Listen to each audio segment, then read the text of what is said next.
Welcome to Living Chassidus. Together, let's live the Chassidus we learn.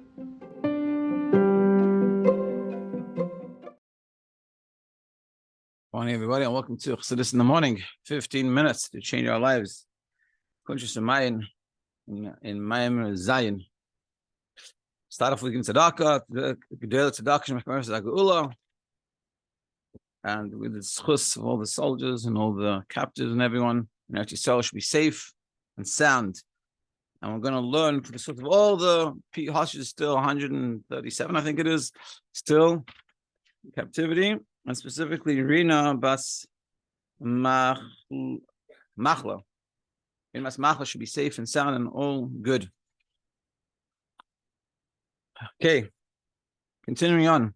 So talking about how through the positive mitzvahs and negative mitzvahs, we draw down elikus into the world, this high level of elikus from Sevikom, and also at the same hand, we push away, or we through holding back from the negative mitzvahs, we don't stop it from coming. That's what we've been discussing. But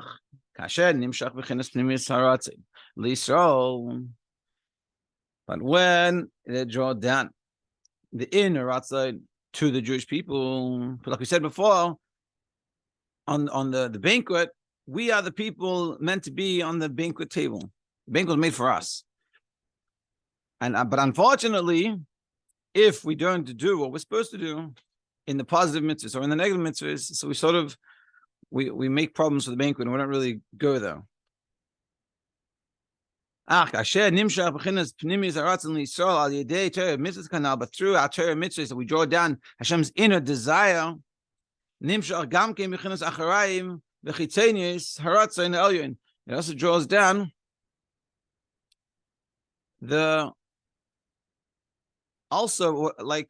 just like in the mashal of the banquet, there's always going to be leftovers. Which is called like the hind parts, and not the inner desire, not the face, and that goes to the akum, the eved, the idol worshiper. And their source is from the 70 ministering angels from above. And they get bechitzenius, the externality, just like in that mashal. They're like sort of the waiters. They also get food. They need to eat to be out of work, or there's leftover food and they get to take. But that's not what's the intent. You don't want to get invited to eat with the waiters. Sha'al Kain and Nikraim, Malakim Achayim, and that's why they called other gods. Commissioners Barlel, as explained before in the Maimer base, Parak base, because they're receiving not from the main place, they're receiving from the Achraim. So they're getting their life from something else. Yeah, it's like in the banquet, so the chefs, they also have chefs that are making food for the waiters. You go to the kin or something, this huge, massive hall with thousands of people, so you must have hundreds of waiters. So they need to get fed. So you have someone cooking for them.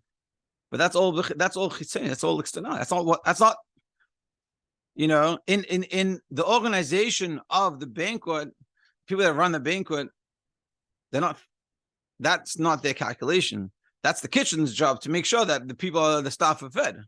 But that's not that's not the intent. So therefore, the waiter could be a little bit foolish and he think his boss is the guy in charge. The one that's making the chef that's making the food is the one in charge. But really, that's not true at all. It's the people that pay the money to make this banquet and they're running the banquet. They're the main people and they're making it for the people at the banquet. Like Moshe's brother, the Inyan Kabbalasam who rak b'derech aga uvad, and what they're receiving is only like haphazardly, meaning it's b'derech agav. It's not the main point. It just happens to be that they also get the hainu al derech mashal hanal, just like the mashal we said before. This whole banquet mashal b'mishta asarim shalach ashikavar nimshach hashef alemi shroi sheboy pnus aratzin, and after the person that's at the banquet, that is the person that's fitting, it's meant to be, and that's why we're doing this whole thing. Therefore, the other people, the weight and stuff, they get the shirayim leftovers. And of course, that's not the intent, but that's what happens. You have to make sure there's enough food for everyone. So therefore, whatever's left, they get. So the intent was not for them at all. It's not we should make an extra 20 portions for the waiters. We make whatever we need, an extra 20 so we have just in case more people come. And then when the finish is up, oh, we have extra, yeah, you can take it.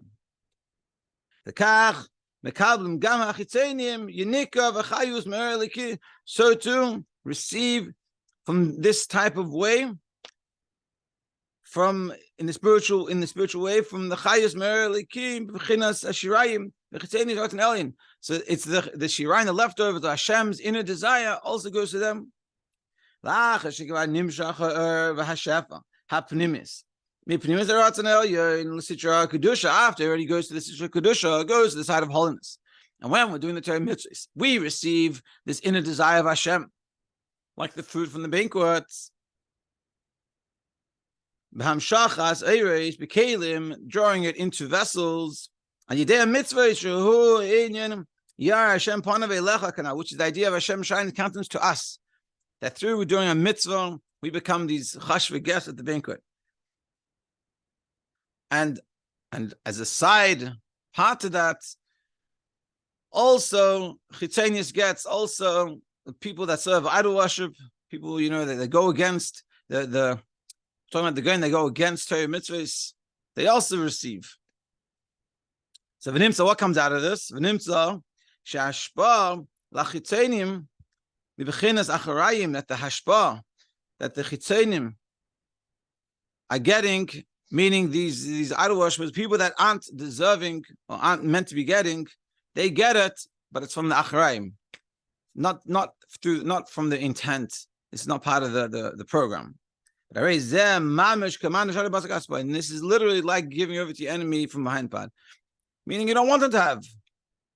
Derech agav v'tafel b'shah. It's a derech agav. It's like it's on this, it's a side point. It just happens to be this way because when you make the banquet, you have to have extra to be safe. So therefore, whatever's that extra goes to them. But it's nothing to do with them. They're not the intent at all. And so too, the clipper is this way. And unfortunately, so too, us, if we do the wrong thing, we connect with clipper, that's what's happening. And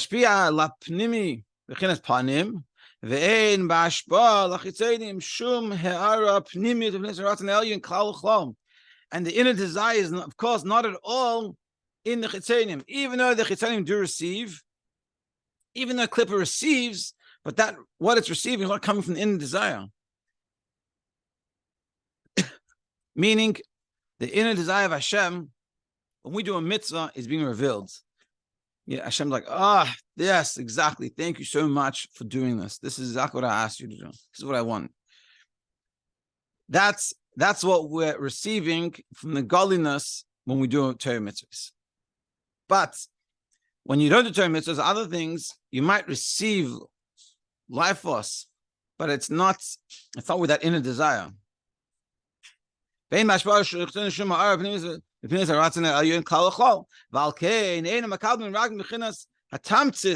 only getting the leftovers, in the end of the dregs, in the end of the wine.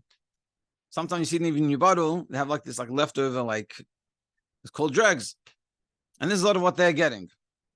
Could you do that? It falls like it's known.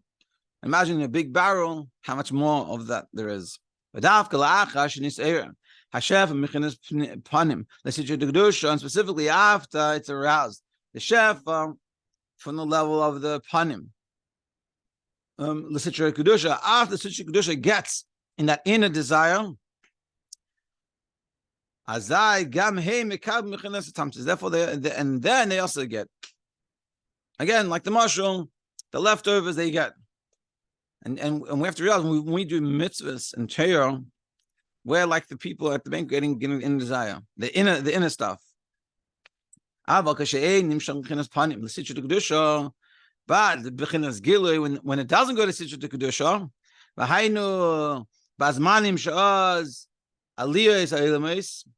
which is when the walls go up to a high level, like in Shabbos Yom Tov. So therefore, they're not really getting in the same way. So therefore, the clipper doesn't have anything to get from. Because remember, the clipper is only getting the leftovers of the Kedusha. That's coming to us. So v'nimtza the davka kisheyesh hamshach b'chinas pnimis b'sitra the Kedusha. So what we're learning here is that specifically when there's being given to the sitra of Kedusha, therefore, then the clipper gets, which is a very interesting idea that's happening. That clipper is receiving because Kedusha is receiving. Without Kedusha receiving, clipper doesn't receive anything. And the leftovers, it's already getting leftovers, but that leftovers only happens if there's the banquet for us. Without our banquet, that they don't get anything. Meaning there's a higher level of getting that it doesn't happen this way. That's what really we're seeing. There's a deeper level, like in Shabbos Yom Tov, that doesn't happen in the same way, so therefore they don't get anything. Kitzur. Mitzvahs leis aseh, the negative commandments, shemreis, shelo yumshach leki b'makom asanui. The guarding ourselves from negative commandments protects us that we shouldn't draw down godly light to a place that's hated by Hashem. Panimis aras in the inner desire for Hashem is Torah mitzvahs. Torah mitzvahs aseh, mitzvahs aseh. Rakli so. And that inner desire comes to us through the positive mitzvahs. That's only for us. That's where their intention. That where the intent behind it. And when we do a mitzvah, we do a mitzvah, we learn Torah, the inner desire of Hashem comes to us. But v'derech agav, and as a side thing, nimshach he'aras chitzenius ratzon elyon l'ayin sarim al yadam apshelus l'sitracha. And as a side thing, it goes to the 70 nations, and then it goes even the pselus, the leftovers of all of that, to the sitracha. And just to reiterate, what we're saying is that, and this is sort of a foraying, and a lot of when you learn Chassidus, I used to say this a lot. There's two types of learning. One of them is like an avodah, that is telling you an action to do, which it all sort of is, but the other one is more of a hisbonenus, a meditation. And this is a perfect example of the meditation. The meditation leads to action, that we should do something, we should do more mitzvahs, but it comes about through understanding this idea, through learning this idea well, and foraying about it in our heads. What does it mean when I do a mitzvah? What is Hashem's inner desire? What's this mashal? And when we understand the mashal, we understand what it means. We understand what we're doing when we do Torah mitzvahs, what we're drawing down, this infinite level of God, and using examples from our life to make it relatable. Then we plug it back into the mitzvah, and that mitzvah becomes a whole different experience. And this is essentially what we're saying here. I think we'll stop in this. This is the last chapter for the next Maimon and Maimon Ches. Yeah, it's a little long, but I think we'll stop here just right in time. I don't know what to start it. Beautiful. So everyone should have an amazing day. Should think about all this, and it should make every mitzvah that more valuable, more worth, and more geschmack.